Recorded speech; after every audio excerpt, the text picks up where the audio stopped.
우리가 전쟁을 일으킬 수 있다. 우리가 전쟁을 충분히 일으킬 수 있다. 이런 얘기가 있습니다. 1846년도에 미국과 멕시코의 전쟁에 이야기했던 사실입니다.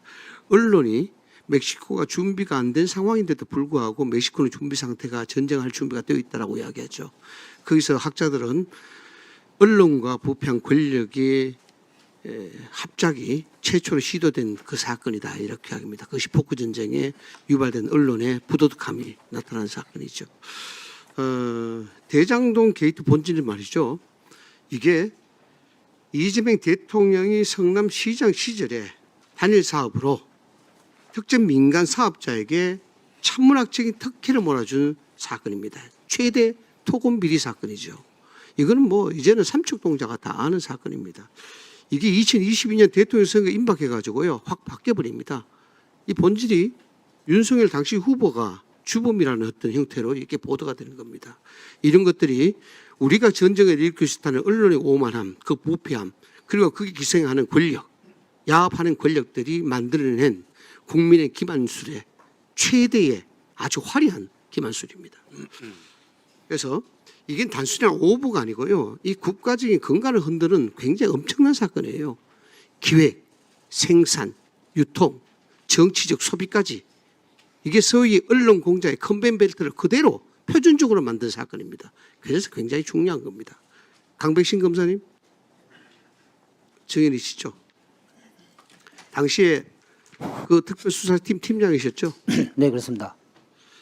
이게 일종의 이렇게 나온 사건은 표본적이고 가장 기본적인 정언유착 사건이라고 보십니까? 예.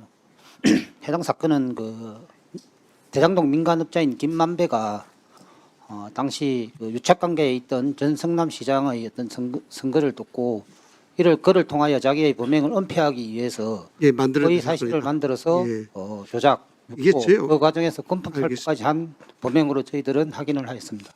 언론을 공부해 본 사람은 다 압니다. 언론들은요, 팩트 체크보다 목적이 우선시되면 안 되는 겁니다. 언론은 사실 기반입니다. 그 객관성에 대한 부분들이 굉장히 중요하죠.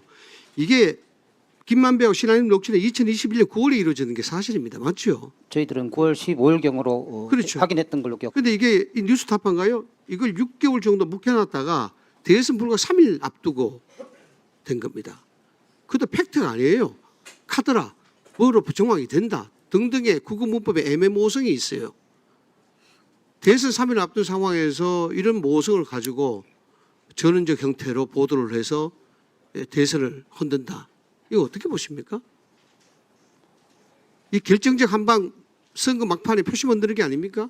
뭐 정치의 영역은 제가 뭐라고 말씀을 드릴 수는 없지만 저희들이 확인한 바에 의하면은 김만배 씨가 허위 사실을 만들어 신앙님 씨에게 얘기를 했고 그와 같은 사실이 대선 국면에서 각종 언론을 통해서 보도가 되었던 사실은 확인을 했습니다. 중대한 선거 범죄로 봐야 되겠죠.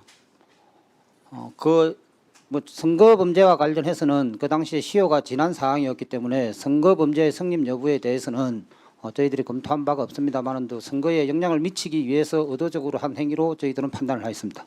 이게 뉴스타파 기사 송고되고 불과 45분 만에요.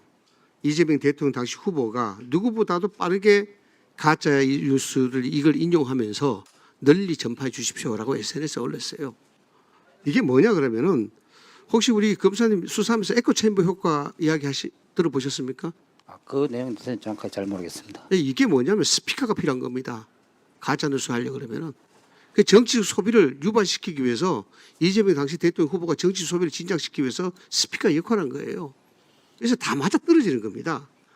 이 구조가 예전에 2002년 16대 총선 던졌던 김대엽 사건과 똑같습니다.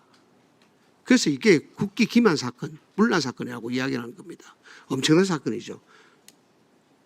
사실에 대한 팩트에 대한 부분들이 확실하게 검증이 되고 그게 철두철미하게 제3, 제4 확인이 되어야 되는데 불구하고 이런 것들을 녹취에 의존해서 그것도 대선 3일 전에 막판 표시 만들려고 그런 의도가 뻔히 보이는 그런 공작을 했는데 이걸 그냥 넘어간다는 것은 말이 안 된다. 그래서 이게 명예훼손으로 이게 수사가 된 거죠. 그때 당시에 그 김만배 씨의 건품 살포 및 허위 사실 유포 관련 명예훼손으로 명예훼손 맞죠. 수사가 된 것입니다. 그 명예훼손의 요건 자체가 실제적 악이냐 아니냐 이거 판단하는 건 아닙니까? 네, 그렇습니다. 실제적 악이가 판단됐죠. 네, 그렇습니다. 왜냐 그러면은 언론에서는 명예훼손에 대한 다툼이 많습니다.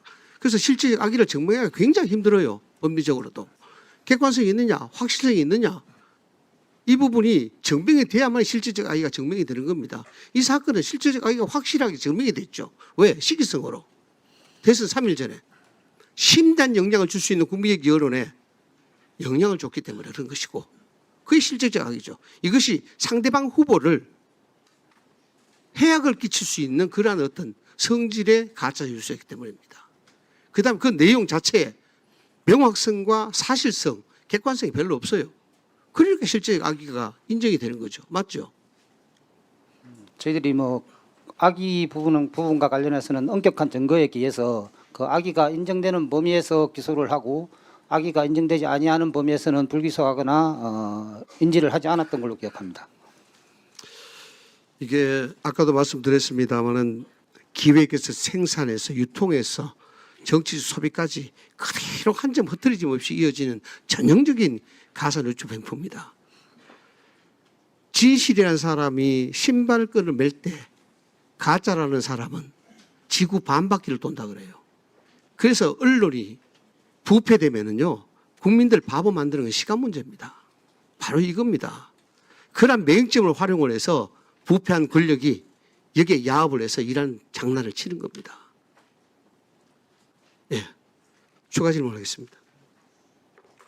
예, 끝나셨습니까?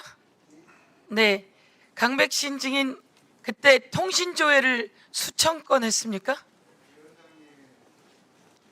그 수사 과정에서 통신 사실 자료를 확인을 했던 것은 맞습니다. 내가 통신조회 당한 당사자예요.